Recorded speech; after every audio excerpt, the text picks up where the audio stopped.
Battery চালিত যানবাহন বন্ধে হাইকোর্টের আদেশ প্রত্যাহারের দাবিতে জাতীয় প্রেসক্লাবের সামনের সড়ক অবরোধ করেছে রিকশা, ভ্যান, ইজি বাইক শ্রমিক ইউনিয়ন। বেলা 11:30টার দিকে অবরোধ শুরু করে ব্যাটারি চালিত রিকশা চালকরা।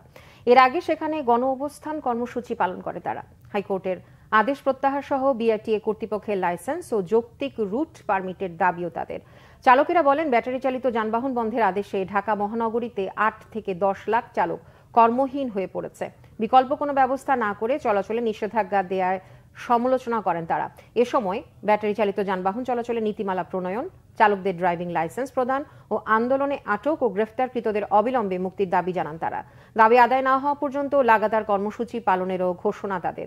গত দুদিন ধরেই রাজধানীতে ব্যাটারি চালিত রিকশা বন্ধের সিদ্ধান্তের প্রতিবাদে সড়ক ও রেলপথ আটকে বিক্ষোভ করছে চালকরা।